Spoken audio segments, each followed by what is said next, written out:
a história do Brasil e as dificuldades que presidentes encontram para reformas que mudariam, reconstruiriam o Brasil. O Getúlio, há quem diga, e a história conta, que praticou suicídio devido às pressões quando ele decretou a criação da Petrobras e o monopólio do petróleo. João Goulart, caçado não como comunista, mas pelas reformas de base, inclusive também pelo controle da remessa do lucro. Ciro Gomes, bom dia, é um prazer tê-lo aqui. Bom dia, Edson, um prazer muito grande. Você está no PDT. O PDT tem essa história de luta aí, do Getúlio, suicidou-se para fazer valer o seu desejo de colocar a Petrobras como monopólio do petróleo, o João Goulart, com as reformas de base, reforma agrária, reforma política, reforma bancária, reforma administrativa e o controle da remessa do lucro, que o Brizola chamava de perdas internacionais, também teve que cair fora do governo. Você é pré-candidato à presidência da República, já ouvimos o presidente nacional do PDT, Carlos Lupe, se manifestar de que é um desejo do partido que você dispute a presidência da República. É a terceira vez que você vai tentar chegar ao poder como presidente da República. Quais são as suas propostas? O Brasil precisa de reformas? Quais as reformas que poderiam provocar um crescimento, um desenvolvimento do nosso país? Edson, o Brasil precisa de um projeto. Hoje nós estamos ainda em frangalhos da destruição do velho modelo que trouxe o Brasil do nada. Quando acabou a Segunda Guerra Mundial, o Brasil era um país rural que não tinha absolutamente nenhuma modernidade na sua base produtiva. Nós vivíamos do café, da monocultura do café e da cana-de-açúcar. Esse projeto nacional desenvolvimentista, com o custo político tremendo, né, da morte do Getúlio, do sofrimento do João Goulart, o Juscelino passou 5 anos sendo golpeado e tentaram contra a vida dele, o Brizola lutou muito por isso, enfim, outros brasileiros também, em outros flancos da luta política lutaram, mas o fato é que nós produzimos a 15ª economia industrial do mundo. Com a perversão neoliberal, que foi introduzida pelo Collor, agravada pelo Fernando Henrique, e o Lula não resolveu beijar a cruz quando fez aquela carta aos brasileiros, o Lula tentou mitigar os efeitos sociais e conseguiu, melhorou o valor do salário mínimo, criou a rede de proteção social que o Bolsa Família representa, reforçou o crédito popular, mas as estruturas brasileiras, elas estão em processo de decadência. Então hoje, só para você ter uma ideia, o projeto que eu advogo, a pista de conhecê-lo, é saber os desequilíbrios do país. Então, só para você ter uma ideia, entre os produtos industrializados que o Brasil vende para o estrangeiro e os produtos industrializados que o Brasil compra do estrangeiro ou de multinacionais aqui sediadas, nós temos um buraco de 110 bilhões de dólares. Então, a pista desse projeto é um novo ciclo de industrialização. E esse ciclo de industrialização tem várias pistas para você perseguir. Por exemplo, em petróleo e gás. O Brasil exporta petróleo bruto e importa derivados de petróleo. E isso, evidentemente, não está direito, porque o petróleo bruto hoje está muito barato e os derivados estão ficando cada vez mais caros. O Brasil importa 80% da química fina dos nossos remédios. 80% disso, a patente já está vencida, você meramente copiando, pode botar essa fábrica em Irauçuba, pode botar em Piripiri, e o governo é que compra para poder irrigar os postos de saúde, as farmácias populares, enfim, a rede de saúde pública do país. Então é um projeto complexo, mas ele só exige 3 grandes interações com o Congresso. O sistema tributário, porque hoje o Brasil, quem paga imposto é a classe média, e o povo trabalhador indiretamente, porque está tudo embutido nos preços, enquanto os ricos não pagam nada ou pagam muito pouco. Os bancos, por exemplo, pagam quase nada, é ridículo o que os bancos acabam pagando liquidamente, porque eles pagam nominalmente, mas desconto na taxa de juros que cobram do próprio governo. E você tem um sistema previdenciário, que está praticamente liquidado, e no futuro a gente precisa desarmar essa bomba, enquanto ainda temos juventude média no país para isso. E a questão política. Ninguém aguenta mais a distância entre a promessa dos políticos em véspera de eleição e a realidade do dia seguinte, e também dá um jeito de equacionar essa relação de dinheiro com política, que parece ser a mãe de toda a ladroeira e a safadeza. Ciro, o papel do BNDES é provocar, alimentar o crescimento econômico do país e o social. Antigamente não tinha o S no BNDES, era só BNDE. Qual o critério para que o BNDES faça empréstimos, muitas vezes a fundo perdido, a outros países, principalmente da América Latina? Hoje é puramente loteria e tráfico de influência. Não tem nenhum critério para isso. Mas o mundo inteiro tem, não é nem um banco de desenvolvimento nacional, o mundo inteiro tem um Exim Bank. Os grandes países do mundo têm um Exim Bank. Por exemplo, os Estados Unidos têm um Exim Bank. Aí, se você contratar uma firma de serviço deles ou de uma firma industrial deles, eles financiam você para poder pagar a empresa deles. Então, o critério deles é basicamente um critério que seleciona quais são as empresas, ou quais são os setores empresariais, mais do que empresas, quais são os setores empresariais que interessam estrategicamente para o país, forçar a mão para que ele venda para o estrangeiro, adquirindo dólar para o Brasil pagar as contas em dólar que nós temos que fazer, você então dá transparência e manualiza esses critérios. Infelizmente, no Brasil, nós não temos isso. O Brasil está com uma dificuldade muito grande de promover o seu crescimento econômico. Com a Selic em 14,25%, é possível crescer? Não, é impossível, e a gente pode explicar isso com muita simplicidade. Num país como o nosso, em que a taxa de juros que o governo paga é maior do que o lucro médio da atividade produtiva, a economia para. Por quê? Porque se você tiver dinheiro, você não vai botar numa firma que dá trabalho, que tem fiscalização, que tem que acordar cedo para tocar, etc., para ter um lucro menor do que você teria se botasse o seu dinheiro só na especulação financeira.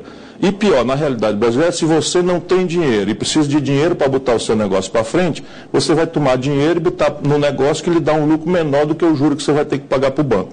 Então isso é um absoluto contrassenso. Nós estamos na pior recessão da história do Brasil, não tem nada igual, eu estudo isso há muitos anos, e o governo, só para garantir o cupom dos bancos, patrocinando a maior taxa de juros do planeta. Enquanto isso, a taxa de juros nos Estados Unidos é negativa, quer dizer, se você tomar R$1.000 emprestado nos Estados Unidos hoje, no fim do ano você está devendo 930. Se você tomar R$1.000 emprestado na Europa, no fim do ano você está devendo 900.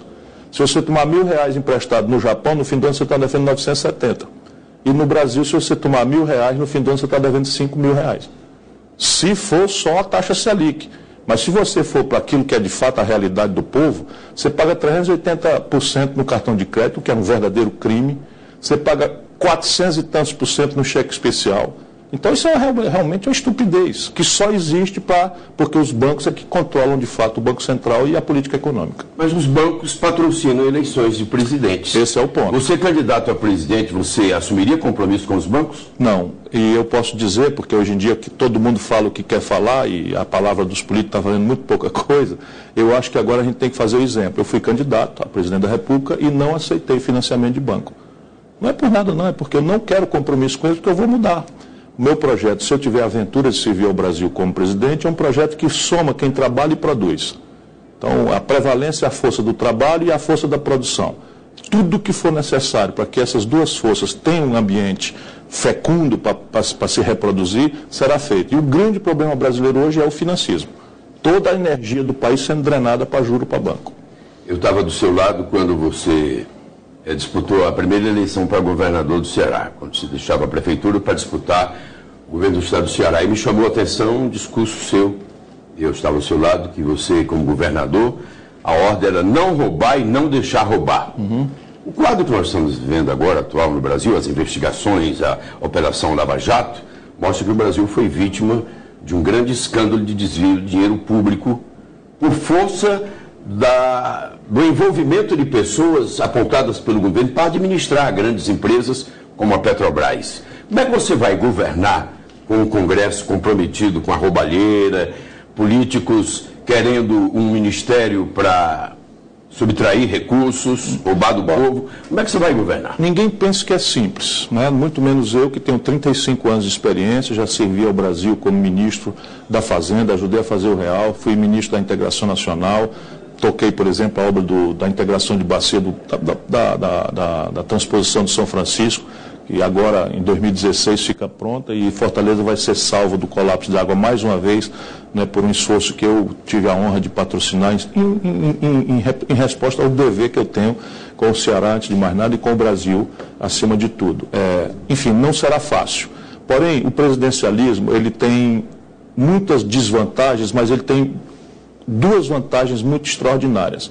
Primeiro, alguém que não pertence a esse quadro de dominação sempre pode, pela mão do povo, chegar à presidência da República. É inclusive o caso dos dois últimos presidentes que antecederam a Dilma. Quando o Fernando Henrique foi eleito, o PSDB era bem pequenininho, tinha 20 deputados, mas se elegeu em cima de uma promessa que era o desdobramento do real, que ele acabou traindo em troca da reeleição.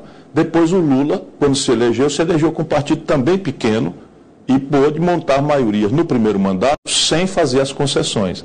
E isso é a segunda vantagem do presidencialismo. Se você tiver uma eleição forte com o povo e indo para lá não trair o povo, ou seja, toda dificuldade, toda chantagem que você tiver, você trazer o povo para a jogada, o Congresso recua. Isso está demonstrado. Rede nacional de rádio e televisão?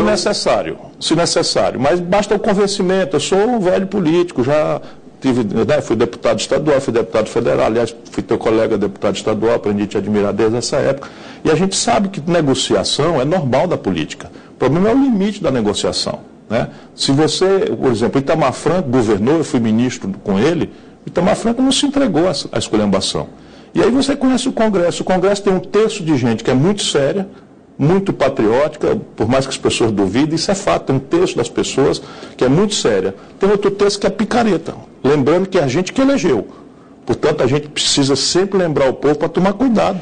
Né? Se o camarada se elege num ano com 30 milhões de reais na conta oficial, e 4 anos depois, quando se apresenta na próxima eleição, tem 90, tem 100 milhões, e a política... Então, aí tem. E se tem contrato, as firmas dele com Petrobras, com coisa do governo, já fica muito claro. Então você precisa ver isso aí. E o outro terço, ele é mais ou menos mestiço. Se o governo prestigiar o terço sério, esse terço médio encosta para cá.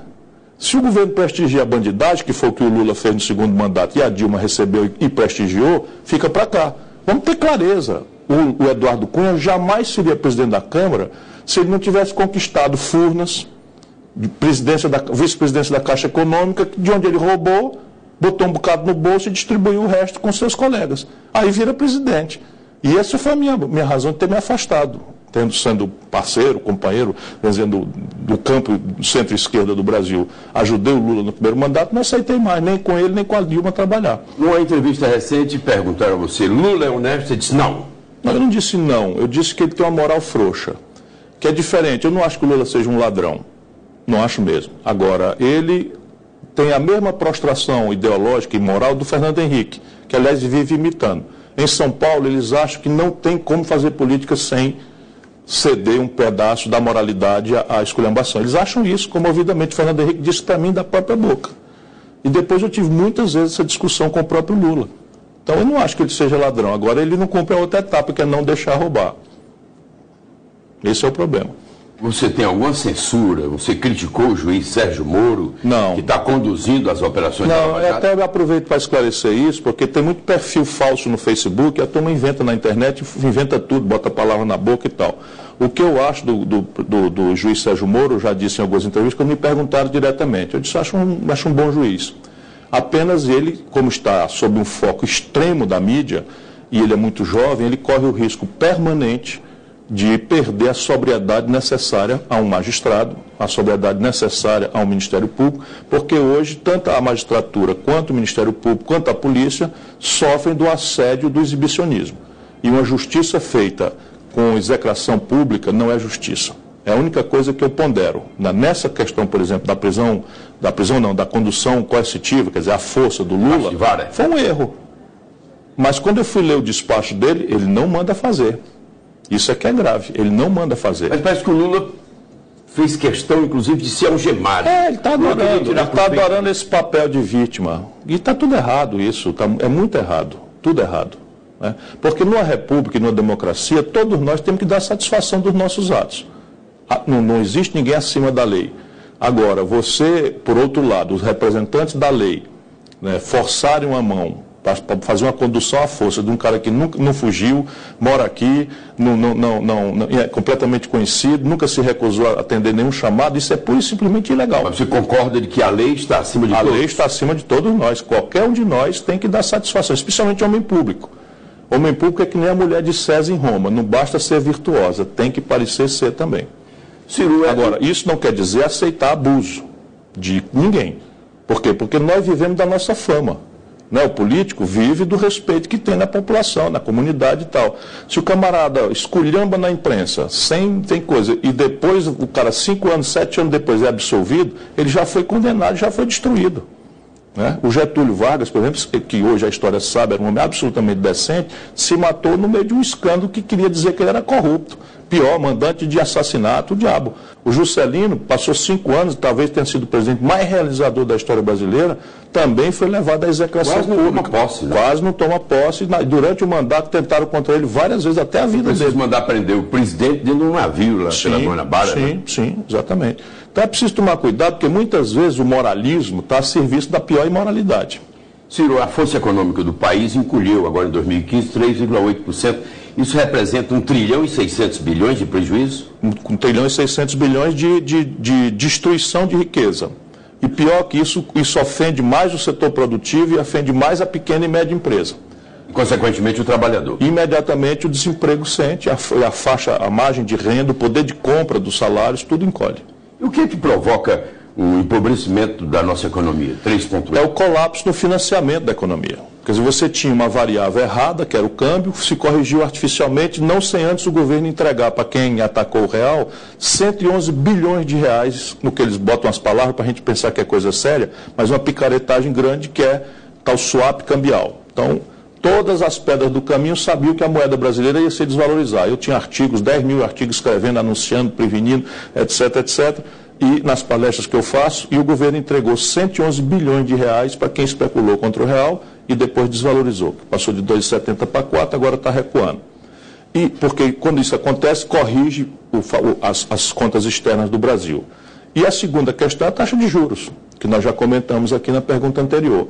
Se o governo trouxesse a taxa de juros 2 pontos para baixo, assim como eu estou propondo, não aconteceria absolutamente nada com a inflação e você daria um sinal de reversão de expectativa. O Brasil viraria 2016 crescendo de volta. Seu irmão Cid teve aqui, o ex-governador, me deu uma entrevista que eu esqueci de perguntar. Ele vai pagar os 50 mil reais de multa pelos danos morais à imagem do Eduardo Cunha? Não, ele já recorreu e é bom que a gente tenha de novo a ideia. Quando o Cid denunciou aquilo, ele pagou com sacrifício do cargo de ministro do ministro da Educação, mas é a opção de vida que nós fizemos, ficar com a população, ficar com a nossa seriedade e voltar para casa se for necessário. Mas hoje o país inteiro está vendo que ele apontou o dedo para um grande marginal. Um dos grandes líderes do PT a nível nacional, o ex-governador do Rio Grande do Sul, Tasso Genro, ele diz que o ciclo do PT acabou. O que quer dizer isso? O Tasso é um grande quadro da vida brasileira, mas ele vive anunciando esses ciclos de refundação do PT e isso não tem muito o que praticar, porque o Brasil não vai ser inventado, não vai existir um Brasil novo que nós vamos inventar. Aliás, quem propôs essa invenção de um novo Brasil, de uma nova política, foi o Collor e agora é a Marina. Não existe isso. Lamento dizer, a democracia não é um regime de concessão. Não vai acontecer de um anjo vingador descer do céu, que a gente não sabe quem é, estalar o chicote e botar as coisas em ordem para nós. Democracia é um regime de conquista. E o PT faz parte da construção do Brasil. Vamos lá, o PT pode ser visto como o partido que pegou o salário mínimo, que valia $76 a poder de compra, e entregou no fim do governo Lula um poder de compra do salário mínimo a 320.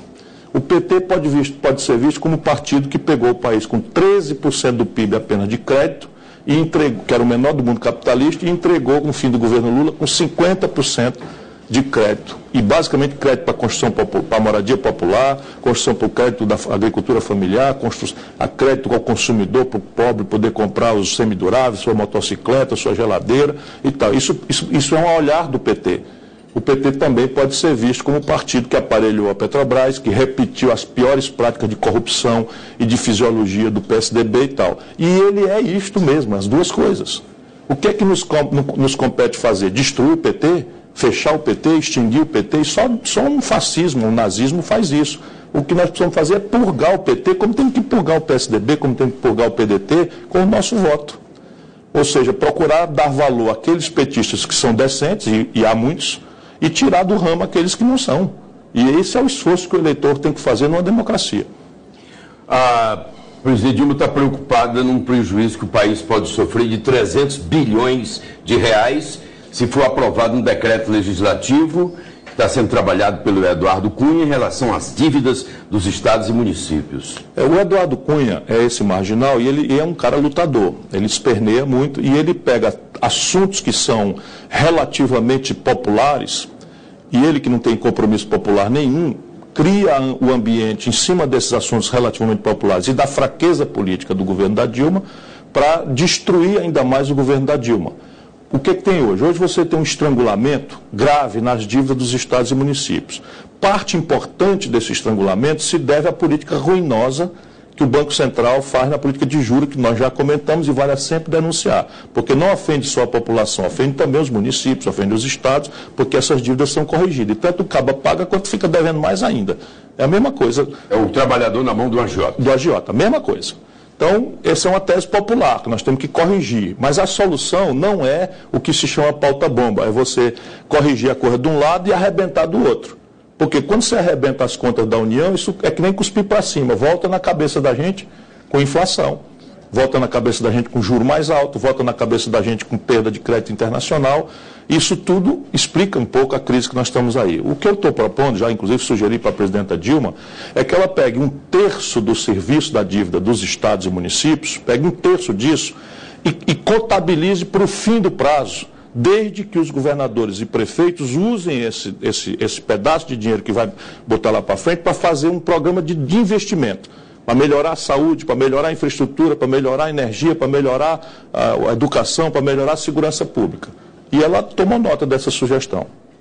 Então não é você esterilizar 300 bilhões dos estados e contabilizar 300 milhões na União, que é simplesmente insustentável. O que você tem que fazer, deixa a dívida na contabilidade com o mesmo, pega como se você estivesse me devendo R$1.000 e em vez de me pagar os 1.000, eu lhe dou. Você diz assim, faz o seguinte, você me paga 700 e 300, você faz alguma coisa boa para você aí, eu lhe cobro mais na frente. Mais ou menos isso.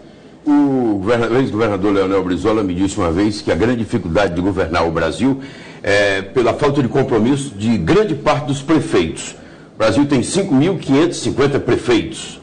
O Juscelino dizia que mandava dinheiro, o dinheiro caía no meio do caminho. Não é? O Roberto Cláudio, na sua avaliação, Brizola, olha, tem que ter prefeito competente e honesto. Se for só competente, metade de prejuízo. Se for só honesto e não for competente, metade do prejuízo. Roberto Cláudio, na sua avaliação, é um grande prefeito? É um grande prefeito. Ele é competente, ele é sério e ele tem um projeto, uma concepção. E não é pelo carinho que eu tenho a ele, que todo mundo conhece e sabe que eu... mas eu até evitaria falar bem se eu não acreditasse no que eu estou dizendo. Mas eu fui prefeito de Fortaleza e eu acompanho por força da minha responsabilidade tudo que acontece. É a maior taxa de investimento da história de Fortaleza. É disparado, não tem rival. Por quê? Porque ele conseguiu bons projetos, tem apoio nosso, tem apoio que a gente consegue articular fora do Brasil, consegue articular em Brasília, e ele rapidamente apresenta os projetos. Então, assim, 80 creches, que hoje em dia chama como é? Ensino integral, fundamental, sei lá, não. Sim. Essa creche, a antiga creche, 80, não tinha nenhuma creche desse tamanho. A escola de tempo integral, posto de saúde, nos últimos 10 anos fizeram 2, ele sozinho já fez 12 e reparou 100. E as pessoas estão vendo isso, a saúde da família era 16%, hoje é 60%. Então, não tem um indicador, um número, que ele não possa prestar conta. Quer dizer que está tudo bem? Não, a cidade tem problemas dramáticos, a violência hoje salta como o principal problema, não falta quem queira, gosta disso para explorar. Aproveitadores? Sim, aproveitadores, e aproveitadores não só eleitorais, aproveitadores que estão por detrás de milícia, que estão por detrás de chacina, que estão por detrás, enfim, de crimes, de tentar organização de crimes, etc., para criar esse estado de ânimo e que, inclusive, transformou facção, pedaço da polícia, em partido político, que é o pior desastre, mas isso só o povo pode corrigir. Ciro Gomes, nas últimas pesquisas, o Aécio chega a 20%, a Marina chega a 16%, você está com 3,6%. Com o PDT, como é que você vai chegar à presidência só com o PDT? Ou você acha que terá apoio de outros partidos? Eu não sei se sou candidato. Eu estou convocado pelo PDT, eu estava, na verdade, com vontade de ir já saindo da política. Faz 10 anos que eu não sou candidato a nada, por opção pessoal. A última vez que eu fui candidato, tive a honra, mais uma vez dada pela mão generosa do meu povo, do povo cearense, de ser o deputado federal mais votado do país, proporcionalmente. mas eu me choquei lá com Michel Temer, com Eduardo Cunha, essa turma toda, e eu não tenho paciência para isso. Não sei ficar desocupado de gravata, né, 4, 5, 6 horas por dia dentro da Câmara, então resolvi não ser mais candidato. E eu estava quieto. Arrumei um emprego que pela primeira vez tem um salário muito alto comparado com a média do povo brasileiro, embora tenha um preço amargo de me fazer morar fora do Ceará, embora eu vou e volto sempre. Mas eu estava nesse plano aí, vou me aquietar, vou ver se eu vou devagarinho, largando, sem fugir das minhas responsabilidades, deixar o Ceará em boas mãos, como creio já está, com a modesta colaboração minha, com a mão do Camilo, com a mão do Eduardo, do Roberto Cláudio. Enfim, nós estamos em uma nova geração de jovens, de políticos que eu estou ajudando a criar no Ceará, porque essa é a minha grande preocupação. Quando o Lupe, vendo tudo que estava acontecendo, me convidou, eu confio muito nele. O Lupe era o filho que o Brizola adotou ao longo da vida. Era o jornaleiro da Avenida Atlântica. No começo da vida, e o Brizola acabou adotando ele como filho. Eu também, muito amigo do Brizola, fomos colegas e tal. E eu senti que era minha responsabilidade aceitar esse desafio. E estou na estrada. Então, trabalho de segunda a sexta, né, bastante, e sexta de noite eu já parto, sábado, domingo, rodando o caminho do Brasil, tentando ver se a gente faz outros partidos que poderão seguir com você, Ciro? Muito cedo, né, Edson? Você tem experiência, mas você tem, o PPL tem conversado muito, o PCdoB tem conversado muito, o PP tem conversado bastante, o PTB tem conversado conosco e tal, mas ninguém vai fechar aliança nenhuma, nem me interessa a mim fechar aliança eleitoral nenhuma agora, porque isso me amarra. Né? Nesse momento eu preciso formular, convocar a inteligência do país para 2 missões que eu tenho dito para todo mundo, e vou repetir aqui, 2 missões. Uma, proteger a democracia, os seus ritos, os seus calendários, porque remédio para governo que a gente não gosta, remédio para governo ruim, não é interromper a democracia. Por exemplo, o impeachment da Dilma dá na posse do Michel Temer, que é parceiro íntimo do Eduardo Cunha, que é o chefe da quadrilha de salteadores em que se transformou a maioria do PMDB, com as exceções de sempre.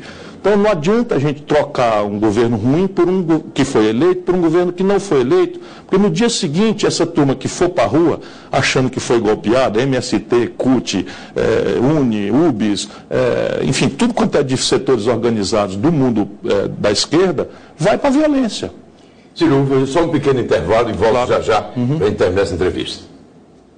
Estou conversando com o ex-ministro, ex-governador Ciro Gomes, pré-candidato do PDT à presidência da República. Ciro, uma notícia que me chamou a atenção, notícia das horas que correm, como você gosta de dizer. O Brasil está há vários anos apresentando poupança pública negativa, o que é inaceitável porque, além de desequilibrar as contas públicas, não permite o financiamento do investimento público. Como resolver isso? Veja bem, a formação bruta de capital, que os economistas chamam, na conta da gente aqui mais simples, é assim: o que é que o país, terminando o ano, entre o que ele produziu e o que ele consumiu, o que é que resta? Somando a iniciativa pública e a iniciativa privada, no Brasil, nós estamos sobrando 13%, 14%. E isso não é suficiente para pagar o que nós precisamos pagar no desenvolvimento do país no ano seguinte. Só para você ter uma ideia, a China, que também está entrando em crise, mas tem uma poupança de 47%. Ou seja, a China produz 100, come 53 e guarda 47 para investir. A partir do setor público. Como no Brasil, o setor público, por causa de juro, só por causa de juro, e a segunda despesa que já preocupa, mas nesse momento ainda é administrável, é o desequilíbrio da Previdência. Mas é assim, o juro lá em cima, eu vou dar o número, no ano passado, só de juro, nós gastamos 380 bilhões de reais. O buraco da Previdência foi 60. Já é muito, mas nem compara com 380. Então, se o governo arrecada uma montanha de dinheiro de impostos e todo esse dinheiro vai para pagar juro, ele vira um fator negativo, ou seja, ele não tem poupança. Primeiro, para fazer os investimentos. Não tem reserva, né? Não tem reserva. E segundo, se ele não tem, ele vai buscar, via juro alto, a poupança da sociedade. E aí fica o ciclo vicioso. Como é que você quebra isso? Você precisa consertar as contas do governo e consertar as contas do governo em todos os níveis. Não quer dizer, porque todo mundo, o mundo conservador, reacionário, vamos consertar as contas do governo, vamos limitar e tal. Mas eles querem fazer isso só com as outras contas para aumentar o juro. O que eu proponho é consertar as contas do governo todas, como eu fiz como prefeito de Fortaleza, peguei a cidade com 3 meses atrasado, E consertei. Às vezes é uma parte de sacrifício. Eu aumentei imposto por mais ricos, diminui por mais pobres, mas cortei as despesas todas que tinha que cortar que não fossem estritamente necessárias. No caso brasileiro, não é a aposentadoria do trabalhador que é a causa. Na Previdência, esse desequilíbrio é feito pelas grandes e poucas aposentadorias, mas muito poderosas. Políticos, juízes, promotores, Ministério Público, essas que são as grandes pensões. Você recebe quanto de aposentadoria? Nem um centavo. Por quê? Porque eu achei que era imoral, de novo, eu nunca contei isso para ninguém, mas hoje eu vou começar a contar pelo exemplo. Eu fui deputado, tinha direito à pensão, fui prefeito, tinha direito à pensão, e fui governador, tinha direito à pensão. Mas eu fui tudo isso, terminei com 36 anos. Que moral eu tinha, do jeito que eu sou, vivo apontando as coisas erradas do país, que moral eu tinha se eu me apresentasse com 36 anos com 3 aposentadorias. Hoje já estou com 58, cabelo branco, vai começar a me fazer falta, mas Deus vai me ajudar, estou trabalhando, não tem problema nenhum. Essa questão da dívida externa, quanto nós pagamos de juros no ano passado? Interna, 380 bilhões de reais só de juro, mas 620 de principal que nós rolamos, dá 1 trilhão. Mas você vai peitar isso? Você tem que fazer um movimento que é muito cauteloso, porque você não pode simplesmente ser valentão nesse assunto. Porque, como eu expliquei aqui, vou explicar de novo, essa dívida é a poupança da sociedade.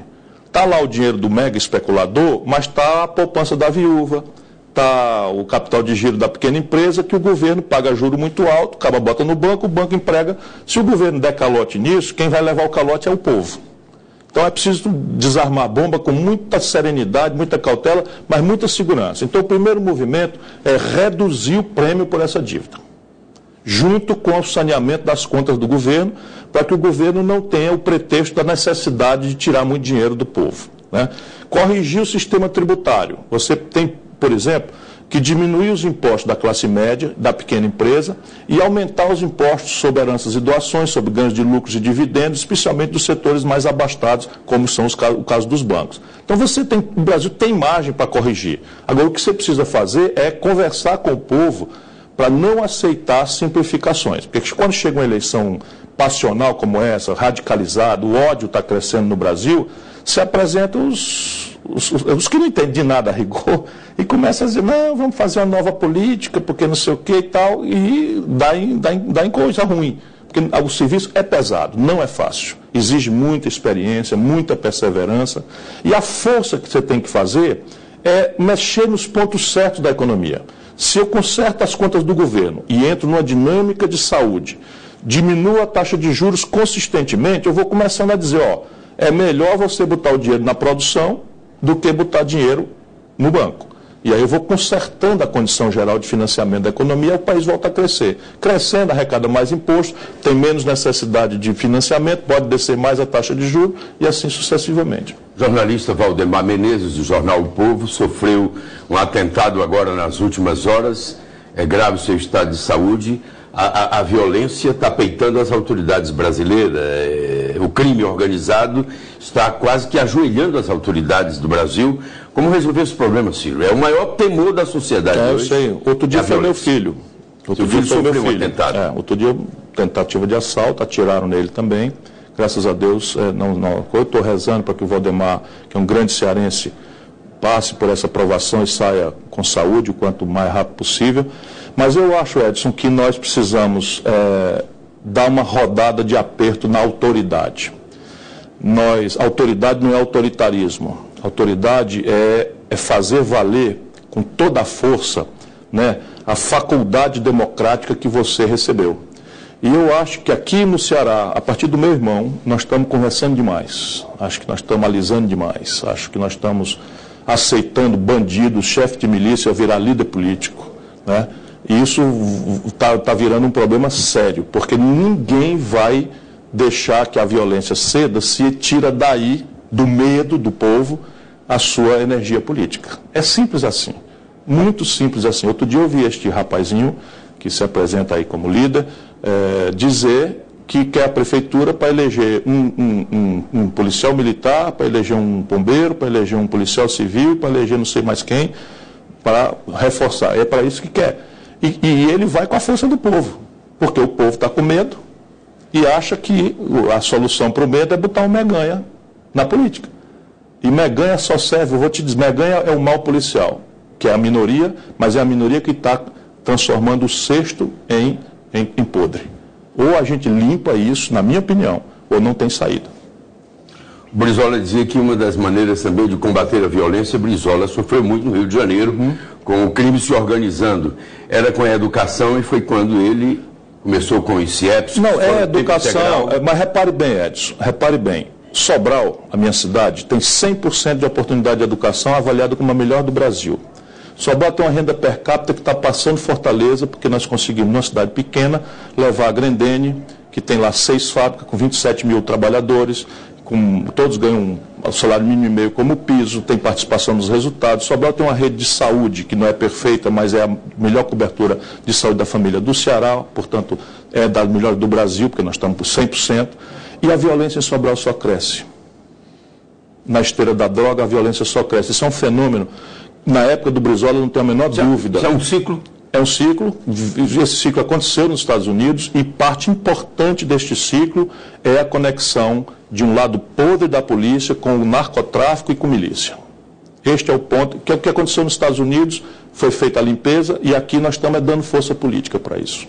Ciro, eu quero te agradecer a gentileza e a atenção de ter comparecido ao nosso programa. Muito obrigado a você e um abraço a todos.